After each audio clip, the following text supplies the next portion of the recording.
names. If you want to share in the chat your names, where you're calling in from. We have a whole crew of folks that are going to be sharing some stories tonight and talking about everything that's going on. So yeah, so excited to see so many folks here. Christine and Greg and Marilia and Eva. Welcome, welcome, welcome. Folks from all over. This is great. Yeah, really excited that y'all are here.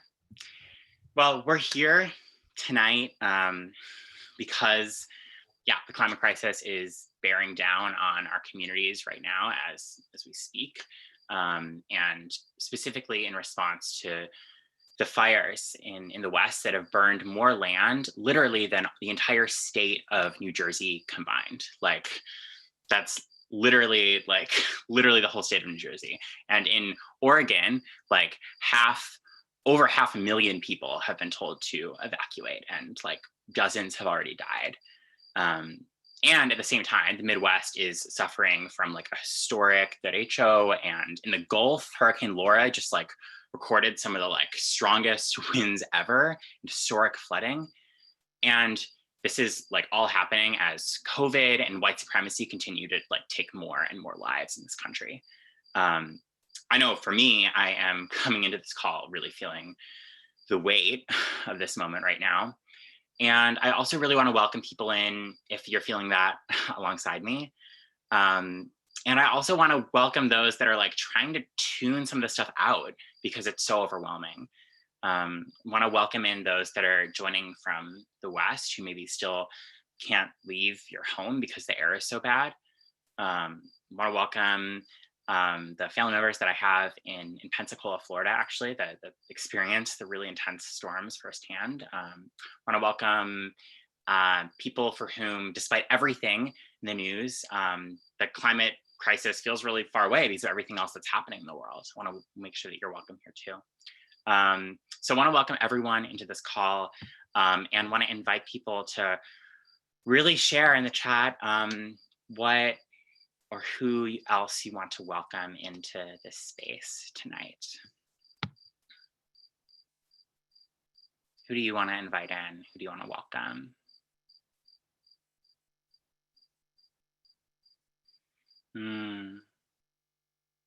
First day after 30 days that there's no, no air alert. You can see a blue sky. Yeah, I'm glad about that, Megan. Yeah, I want to welcome in folks that are feeling that climate anxiety. Totally. Yeah, I want to welcome folks of all ages. Folks who've been displaced by the fires. Yeah, I'm thinking back to Hurricane Katrina when that displaced so many people. Yes. Amazing. Yeah, a lot of gratitude for folks who are sharing, who they want to welcome in the chat, and want to encourage people to keep on reading in there and continuing to ground ourselves and everyone that's here. So yeah, I'm gonna actually pass it to Nina to get us started. But just want to share that at the end of this call, we're gonna be sharing a lot of ways for you to directly support people that are being impacted by these fires. So be sure to watch out for that. But take it away, Nina. Thanks, Louis. Hey, everybody. Wow, there's 540 people on this call right now. Woo! Thank you all for being here, and thank you for giving me a chance to tell part of my story.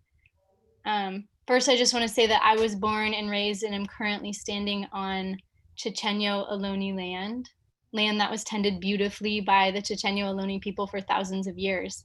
And I want to offer the opportunity for all of you to drop into the chat right now whose land you're currently on, whose occupied territory are you taking up in this moment.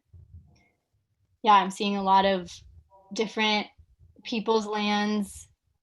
Thank you for naming that. Thank you for presencing that here in this call. A lot of those people are still in practice of tending the land and being an active Indigenous tribe. So Hannah, you can advance the slide. I feel so grateful to have grown up here in the Bay Area where I'm at right now, so close to nature. This is a picture of when I was 7 years old and my dad took me and two of my friends backpacking for my first time in the redwoods here in California. And I remember being in those redwoods. I can still feel in my body the quiet peacefulness that those old growth trees provide. I can feel the soft redwood bark on my hands and on my cheek as I hugged one of those really big trees. And I can smell the duff in the morning fog. And those were my informative years of being in nature in California. I breathed so deeply. I breathed fresh air and felt at ease in those forests. Next slide. And fast forward to now, here in the Bay Area. A few weeks ago, I walked outside to my garden and I inhaled smoke in my mouth. I watered the garden and I noticed that there was ash falling from the sky. And unfortunately, this doesn't feel unfamiliar to me. I remember it from last fall, and I remember it from 2 years ago during the horrendous campfire when thousands of homes burned to the ground. But what feels different this year is that it's only August, now September, which means that the rains won't come till October or November, and we have a lot of fire days ahead of us. So this is my current reality. I went 7 days wearing this every single time I left my house this past week.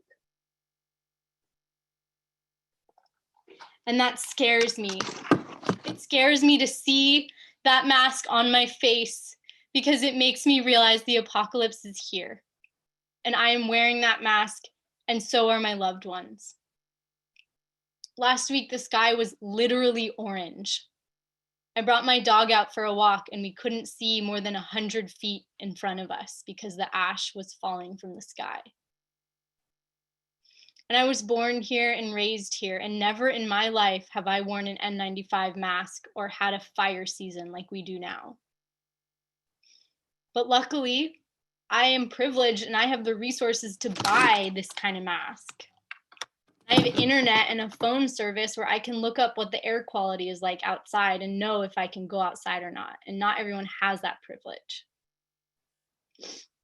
I'm heartbroken that the redwood trees that raised me to be a strong woman are burning to the ground. I'm scared for my dog who can't go outside and get exercise. And my heart deflates every time I drive by homeless encampments with people of color who are breathing this smoke every day. And that's just here in the Bay Area. In Oregon and in other places in California, people have already lost everything. Their houses have burned to the ground and they've evacuated with just a backpack, not knowing if they're going to make it back to their house ever. Can you imagine what that would feel like? I watched the film with Sunrise Bay Area called Tending the Wild on YouTube. And I'll drop a link in the chat after so you all can watch it. And it talks about the importance of cultural burning, how tending land with small fires can prevent huge fires and sprout new growth and actually increase the amount of water that's held in the soil. Yet here in California, cultural burning was illegal for more than 100 years. I feel angry that our culture does not uplift the traditional ecological knowledge that indigenous tribes of this area have practiced for thousands of years. And to make matters worse, the fires are happening amidst the pandemic. Before the smoke, I could at least see my loved ones outside and go to a park and hang. But now, because of the smoke, I can't see people inside. And because of COVID, I can't see people. Because of smoke, I can't see people outside. And because of the pandemic, I can't be with them indoors either.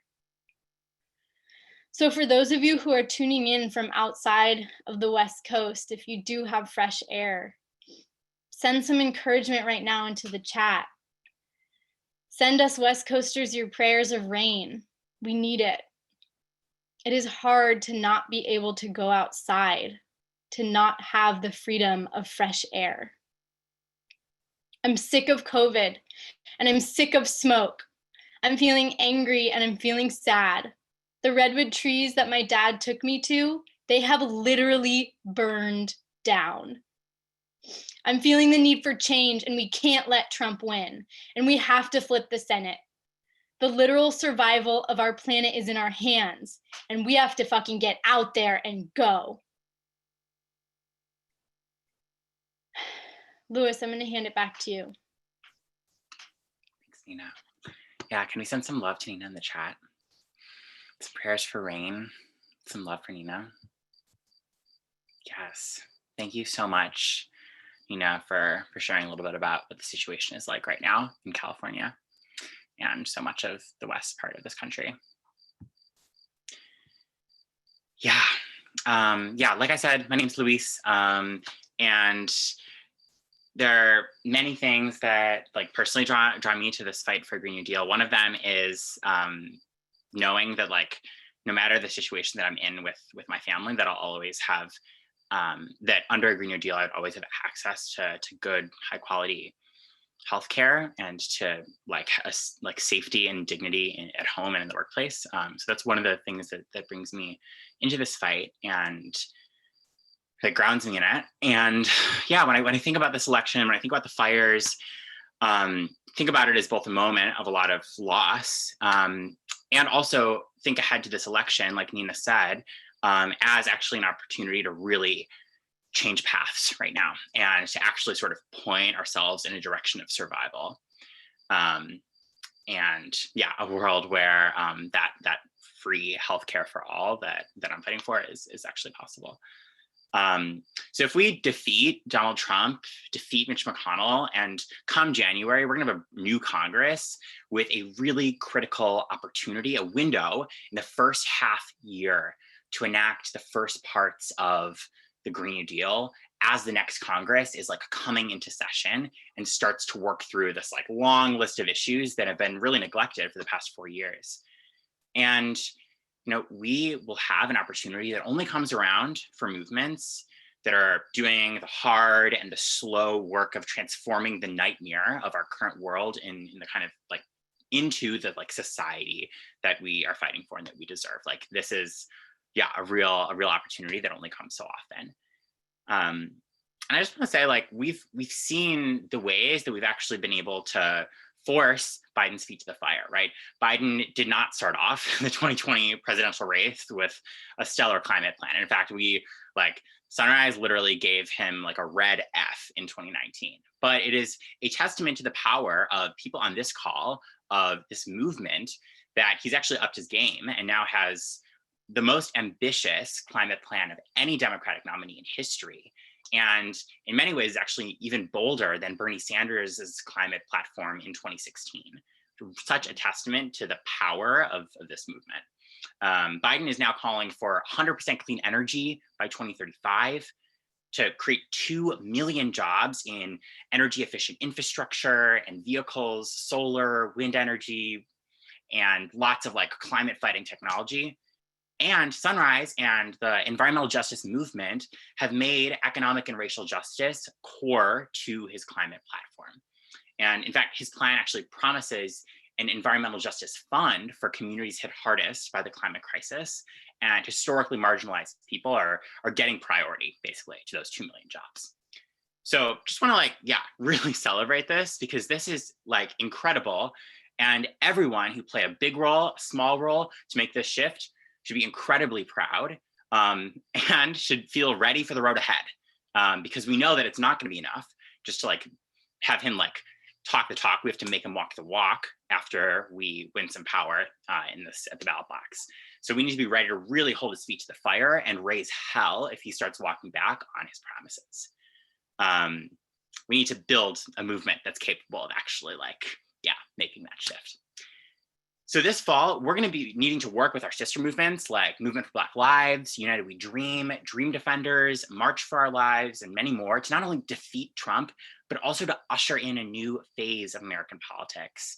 And we're going to do this by organizing really bold actions that actually put like target politicians who aren't taking action in this crisis and make the really clear connections between voting and the chance for a livable future and present, and by mobilizing our communities right now.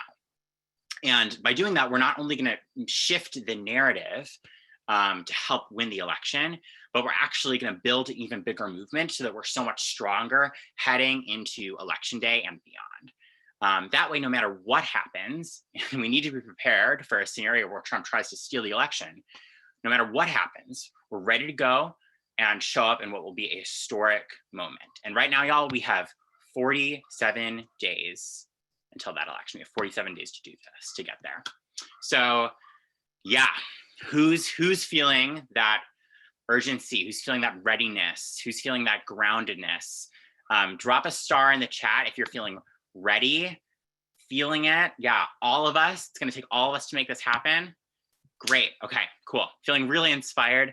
Again, Nina, by what you shared. And now I'm just going to pass it to Michaela to talk more about how the fires in particular fit into this.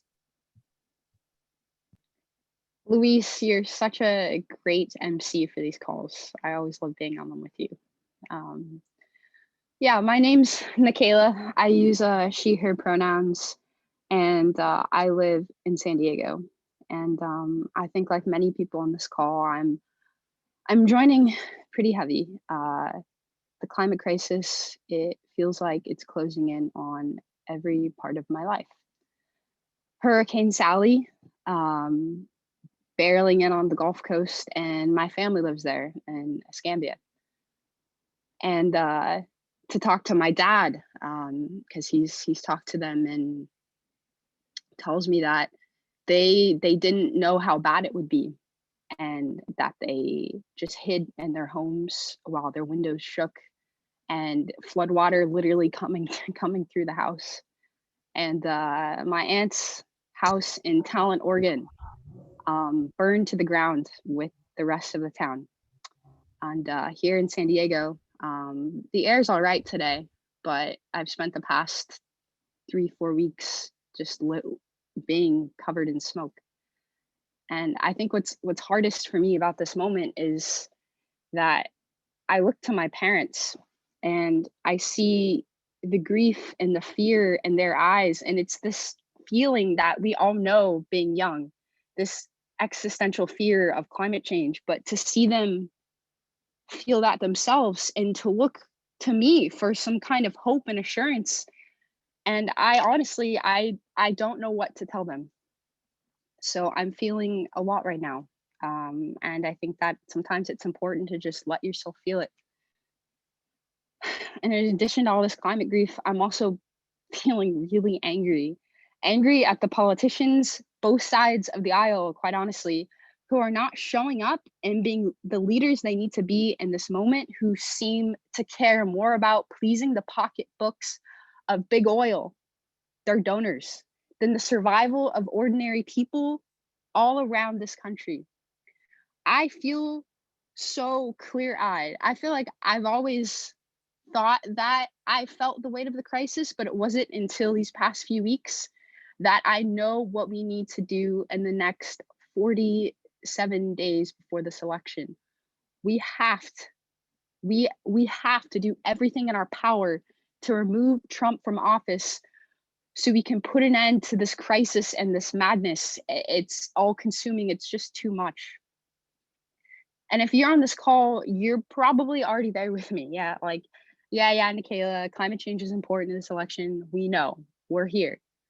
But I want to challenge all of you to imagine a world in the coming weeks where we make climate change and the wildfires and the hurricanes and the droughts in the Midwest and this climate fucking apocalypse the defining issue of the 2020 election, where news and headlines are connecting the dots between extreme weather, climate change, and Donald Trump's utter, complete failure to do what's right for the American people.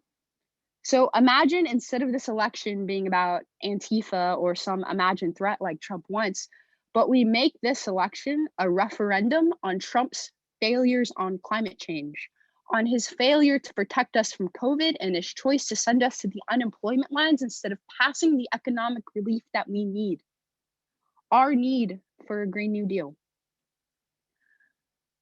If that's what this election is about, Donald Trump, he doesn't have a chance. We would elect Joe Biden with an indisputable landslide, with an unmistakable mandate to put climate change at the top of his priority list. So we want to do that, right? We have to do that. But the question is how. And you know how much power the media has this country. I mean, drop a star in the chat if your parents, if their primary source of news is CNN or something else on TV. We need to connect the crisis for the public and demand that the media does the same. That is the only way that we are going to change this. So there's been a lot of incredible work already happening on this, right? So hubs across the West have been holding actions to connect the dots because they are there are super powerful photos going around, like viral online about the fires around the Bay Area. And I heard the other day that these posts were reaching more people than any other content that we put out before. It's reaching tens of thousands of people who don't even follow the Sunrise Movement. And of course, a core of our work really is to keep talking to people about the crisis. It's slow work, but we are making a wild amount of calls and texts and sending so many postcards. I love these postcards so much. Like if you haven't ordered one, I'm not sure if they're still in stock, but they're so great. These postcards and these other things, we're doing them every single day. So it's really, it's making a difference. So I want to take a moment to appreciate all the hubs in the West who are, and elsewhere, honestly, planning actions right now, and everyone who's been talking to voters about climate change and why this election is so important. A special shout out from the San Diego hub to the Bay Area hub. I idolize them as a hub, but the reality of our work is a hell of a lot harder when the news media is letting Trump off the hook. In 2016, there were zero questions about climate change in the presidential debates. And this year, it's not looking like it's going to change. During Trump's ABC town hall earlier this week, they asked him again, no questions about climate change, the hurricanes, or the wildfires. That is a goddamn shame, and we need to change it. So Sunrise is joining with other groups around the country to demand that the media put the climate crisis front and center in their coverage. We're launching a letter campaign to the 4 debate moderators themselves, demanding that they make climate a central and focal point to the debates. It only takes a minute to fill it out. So I think we're going to share it at the end and also send it to you in a follow-up email. But the main thing that we're trying to do here is call the media out on their BS. We can't let them ignore the crisis anymore. So hubs all across the country are already cooking up some plans, and I'm pretty excited to see them happen. Earlier this week, the Atlanta hub protested outside the CNN HQ after their fire coverage. Most of it didn't even mention climate change. Is there a photo that goes along? Yeah, there it is. What a dope action. That's so cool. And yeah, I know hubs here, not only in the West, but all across the country are planning to do a similar thing. So definitely stay tuned. But we do have 47 days left. So who here is ready to make this election a choice between 2 futures? One of climate despair or one of climate hope? I think we should all say climate hope, and that is definitely the team I'm on. Yeah, it's really great to see that in the chat. So Jalila is going to talk about the Victory Squad. So I'm going to mute myself, come off camera, and let them take it over.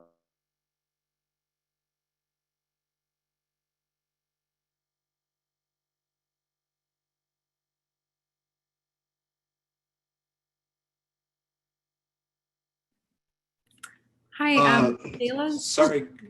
I'm sorry. For some reason, my Zoom just froze. Hi, guys. My name is Jai Ba. I'm a high school senior and I've been organizing with Sunrise for about half a year now. It's wild out there right now. I'm out here on the East Coast feeling anxious about my friends and family. One of my friends recently, after 5 long years from his family, he came back swamped with COVID and now with the wildfires, and I'm so worried for him, right? But not only that, I'm also worried about this election, because this election feels like a decision on whether we are able to stop the climate crisis, whether we win the Green New Deal or not. Who's felt like this the last few months? I mean, I know I have. I can feel the clock ticking away, days until this November. Sometimes I feel anxious about the moment we are in and lost about how to help. But Sunrise is a movement of young people ready to fight for our homes and our communities. We are about laying down tactics that allow everyone to join the fight. That's why I'm so excited to be a trainer in the Victory Squad. It was created to help our generation take the necessary steps to win. The Victory Squad is a chance to talk to our communities and make a difference to all of us. What we're asking is that everyone on this call who's not already a hub leader, please, I beg you, join the Victory Squad and commit to give 2 hours a week between now and the election. I mean, you can give more, but we're designing this so it's accessible to anyone. So this means y'all who work full-time jobs, have dependents, just feel strapped on time can definitely get involved in this program. Think about how many hours you spent watching TV or going down a rabbit hole in the internet. I mean, if you're like me, it's probably more than 2 hours. I mean, let's be honest. But we have a big task ahead. It's going to take all of us, whether you're 14 or 40, if you've never done anything like this before, or if canvassed like a million times, if you live in a swing state or a blue state or even a red state, we need you to sign up for the Victory Squad. When you sign up, you'll receive an invitation to join us on a welcome call this Sunday night. On that call, we'll give you a chance to meet some other people who think like you in your region and connect. Just talk about how you're feeling, why you signed up for this program, and what you're scared about and what you're doing for this action right now. We'll give an overview of what we'll be doing over the next 7 weeks. Basically, what you have to expect is roughly an hour of training and roughly an hour of taking action a week, which can really add up. These trainings will cover the electoral skills we'll need to hone up to November, some helpful frameworks to think about, why we need a multiracial cross-class movement to win a Green New Deal, and how we can build it and prepare us to take action after the election. And we know that this election looks different depending on where you live. If you're a swing state, though, we'll build power locally through organizing people that you know. If you live elsewhere, we'll be writing postcards and making calls to voters wherever the movement needs it. I can't say enough how important it is for us to be together in these trying times, because we are all feeling fear and the anticipation around this upcoming election. We have something to give to help win the fight. So please, I'm asking you, sign up right now. We are dropping the link in the chat. Drop a plus in the chat once you've signed up. I mean, hopefully I'd like to see a lot of pluses here, right? We got this, everyone. All of us, we have a chance to come together and really lead the charge. I'm so grateful, excited to be in it with all of you for this upcoming election. All right, Marina, I'm passing it off to you.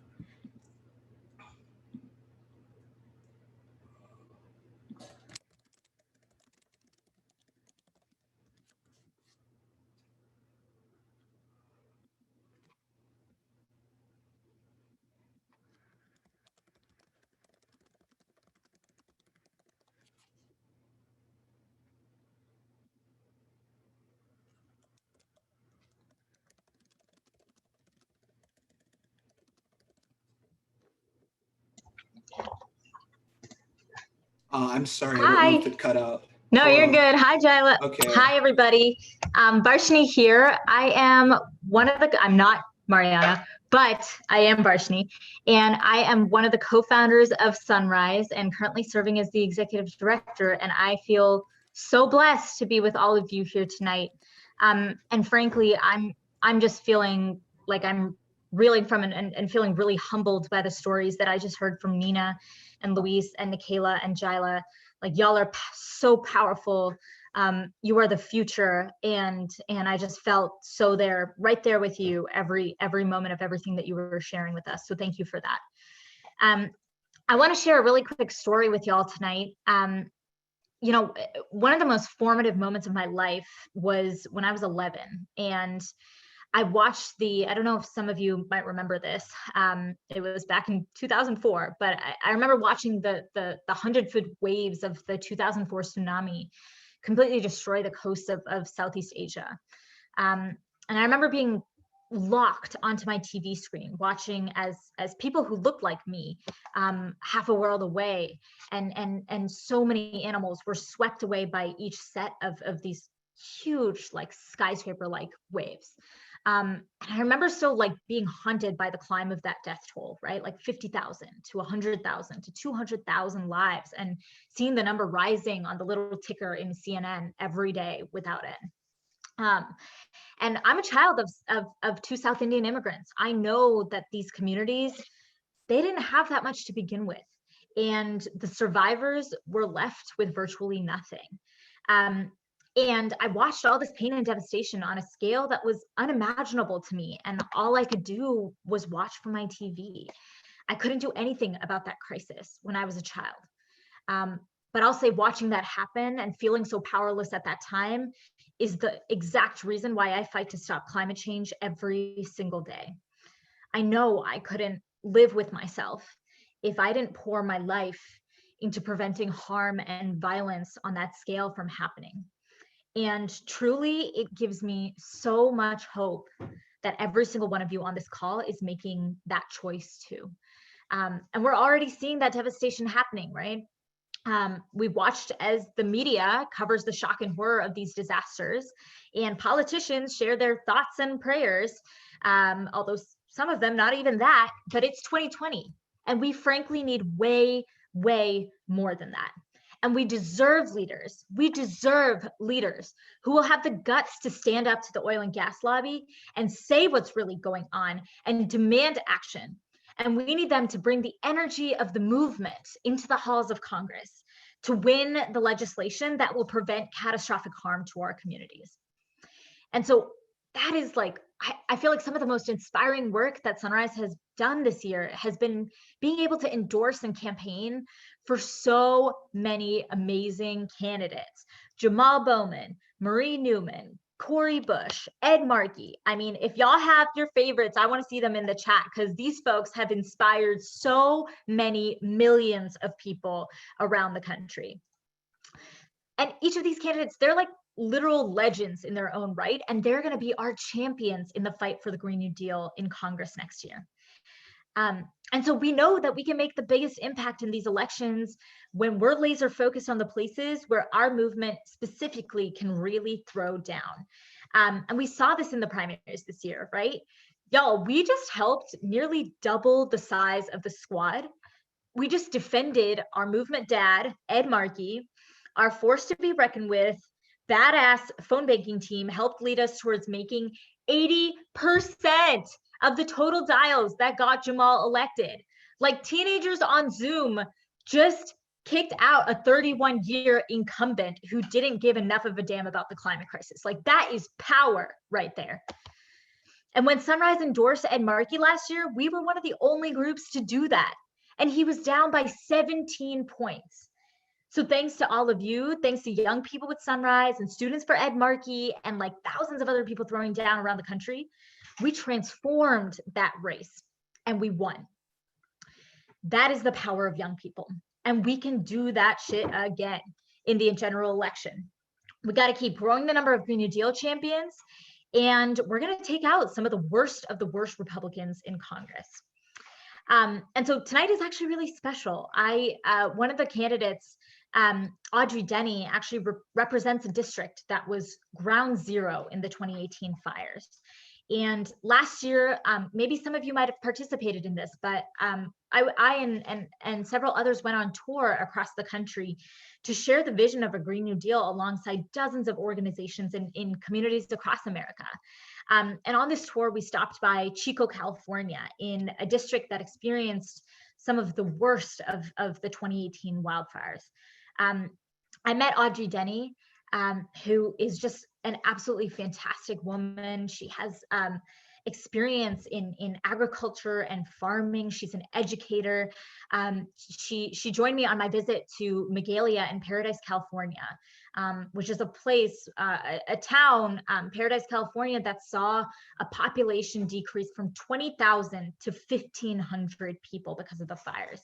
I remember driving around that town and seeing just homes reduced to ashes and rubble, and the only thing that was standing tall were fireplaces. I remember hearing the stories of people who had to wait 6 months or longer after the fires had happened to even get a trailer from FEMA, and many others who were left homeless or had to be living in hotels and places like that for months or years on end.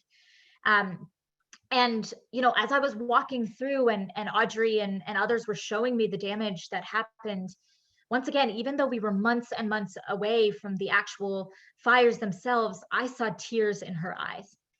And it was so obvious how deeply she loves her community and how hard she will fight to protect it from the ravages of climate change. The wildest thing is the incumbent in that district, Republican Congressman LaMalfa, continues to be a climate denier, even though his community has gone through so much pain because of the fires. Now, I really wish she could have told you the story and her story herself, but she actually had an emergency come up and unfortunately couldn't make the call. So I want to share a video from 2019 from this tour, the night that she became our first endorsement of this congressional cycle. So we're going to play a quick video for y'all. I am so excited to introduce you to our next guest. Our final speaker is Audrey Denny. Well, good evening. Folks, on Thanksgiving Day in 2017, that is when I made it my personal mission to make sure that my climate-denying congressman was removed from office. And we did not win that race, but that night we celebrated the movement that we created, right? And then something happened, right? A mere 36 hours later, the campfire devastated us. And it changed our lives forever. Everyone in this room, everyone in our town, everyone on the ridge, everyone in our county, our lives were forever changed that day. Folks, and we are still very, very much reeling from this community trauma, this collective trauma. But we are strong, and we are resilient, and we are rising from the ashes to demand climate action at the local, at the state, and at the federal level. And that is what we are doing here tonight. That is what the Sunrise Movement is all about. So, tonight, Audrey, I'd like to ask you if you'll keep standing with our generation and our communities here in California's 1st District by being the first congressional candidate to take Sunrise Movement's Green New Deal pledge. Yes.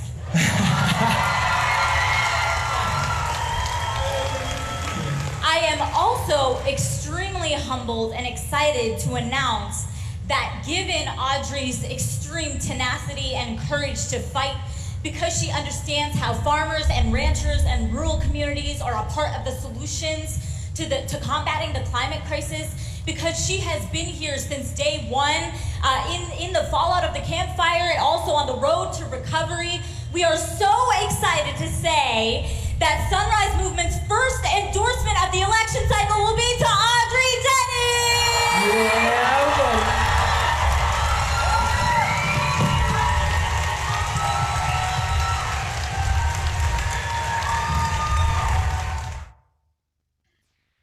Wow, what a different time. Am I right? Oh my God. I saw someone put in the chat, I miss in-person sunrise gatherings, and I so feel you. I almost cried watching that, being like, I just want to sing a song. I just want to be with people. I just want to chant. I just want to yell together. But hey, we can be loud in the chat. We've got that. And hey, we're still winning even through this pandemic. So let's keep going. And I want to be honest, right? Like these folks, these candidates are spectacular, and every single one of them are underdogs. There is no guarantee that we would have won a single race that we have this year. There is no guarantee that we would win a single one going into this general election. Whether we win or whether we lose is wholly dependent on how much this generation throws down. And so I want to ask all of you to sign up to make calls for these heroes.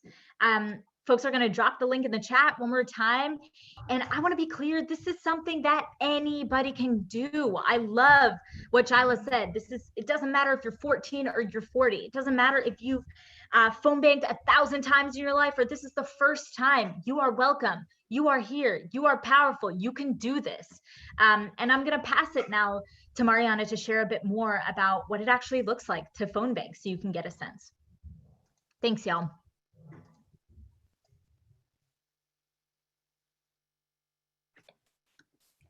Thank you so much, Varshini. Please show her some love in the chat. I feel so honored, so humbled to be a panelist on this call with you. Thank you for having me, and thank you all for being here in such a critical moment. My name is Mariana. I use she, her, ella pronouns, and I'm the political lead at Sunrise Tacoma in Puyallup Land, or what is currently known as Tacoma, Washington.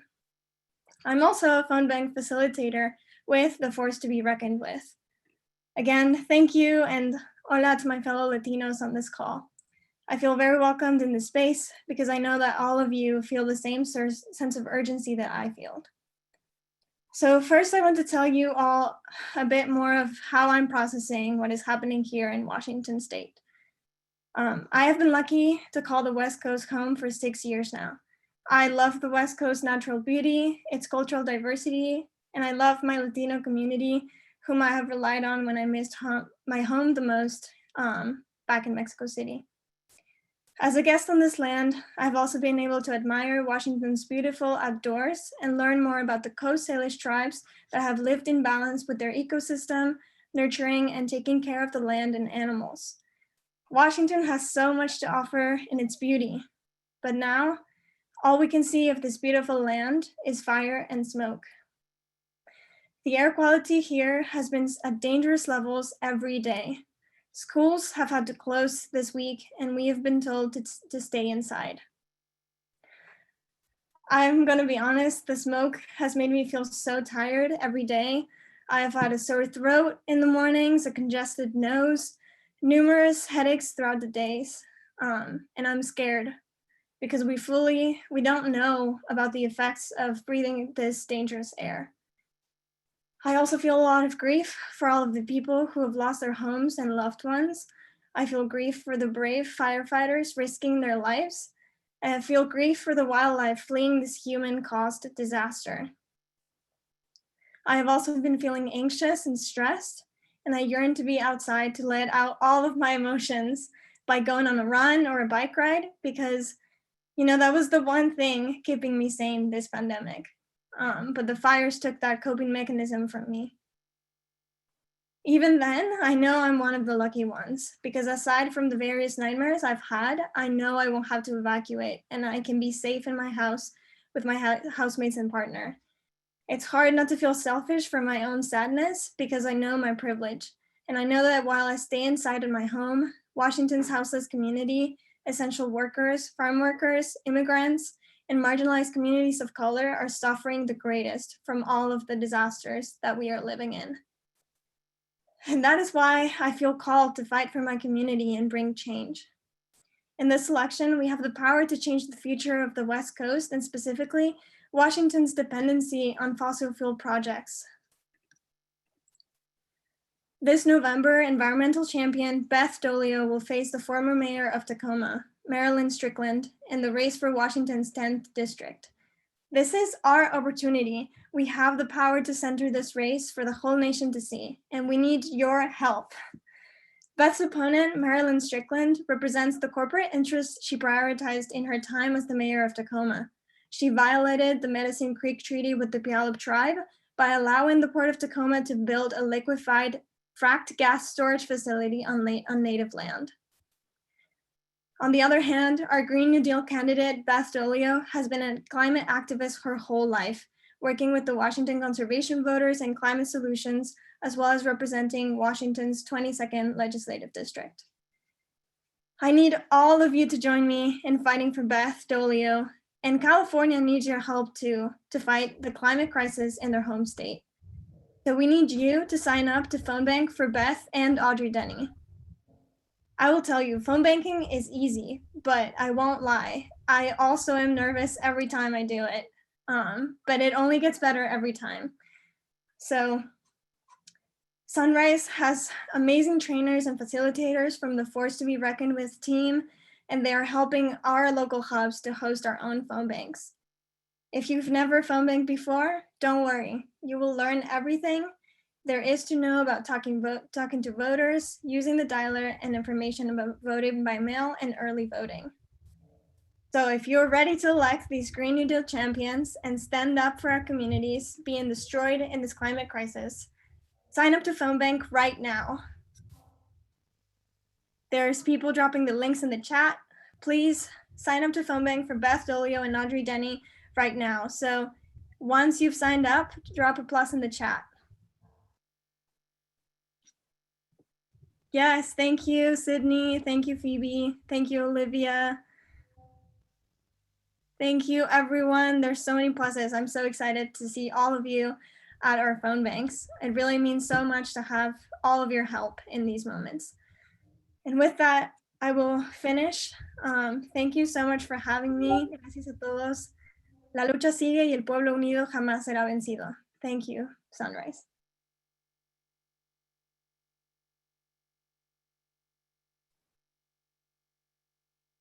Thank you, Mariana. Let's give Mariana and all of the team of Force to be Reckoned With some huge appreciation in the chat. Go ahead, lay it on them. Thank you. Awesome work. Look at that love pouring in. So good. So good. Hi, everybody. Like Lewis said at the start, I just want to give y'all some action steps of what we're going to do next and how we're going to move forward. What we can do right now to support relief efforts here on the West Coast. So there's a lot of different funds that people are giving to, and one that we want to lift up in this moment is a fund that's called, that's by Rogue Oregon, which is an incredible climate justice organization led by young people across Southern Oregon. The Rogue Valley Relief Fund. Money will go directly to help people most impacted by fires in the Rogue Valley. In the short term, the funds used to directly meet the needs of those who have been displaced by fires. And in the long term, in the short term, things like buying tents, meals, other supplies that they need immediately. And then in the long term, we're hoping that the fund will support people who have lost their homes in the fires and rebuild their lives to prioritize people who have the least access to aid. They're making sure that undocumented folks are also getting the needs met, and we'll follow up via email with other funds as well. So we're going to drop that link in the chat now of where you can donate. And then second, I just want to say, go back to what Nikayla shared earlier about the need for the media to take this seriously, because the media has such an impact on voting and on how our country operates. Voters across America want to know what candidates are going to do at the end of this nightmare, this apocalypse. But so many politicians are just remaining silent, and we can't have that. The media is letting Trump off the hook entirely about this and not covering it. And if the media repeats their 2016 presence before the debates, there's not going to be a single question asked about climate in the presidential debates, and we can't let that happen. So 2020 needs to be different, and we need to get our voices out there.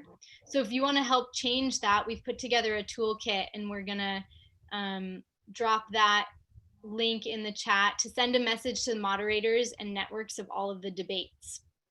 So if you follow that link, then you can let the debate moderators know that the climate crisis needs to be front and center in the debates, because the time has long passed for them to take crisis seriously. And we need to know what our future president's plans will be to stop this crisis. Our homes, our lives, our futures depend on this. So thank you all so much for being here tonight. It's really been an unfathomable, rough few weeks, and seeing all of you here, all of the love in the chat, all of the people in this call who are willing to make a change and change our reality, it gives me hope. And together we're so powerful. We have people power when we are all together. And already 243 people have signed up for the Victory Squad. So that's awesome, just in the past like half an hour. That is so huge. And we'll have a lot of people soon signed up for the phone bank as well. So now I'm just going to invite everybody for a moment to stand up, and we're going to do our sunrise chat. We believe that we will win. We believe that we will win. Come on, stand up, jump. My dog is jumping too. Yeah, we believe that we will win. We believe that we will win. I'll see you at the phone banking, everybody. Thanks for tuning in. This is awesome. Love it. Yeah.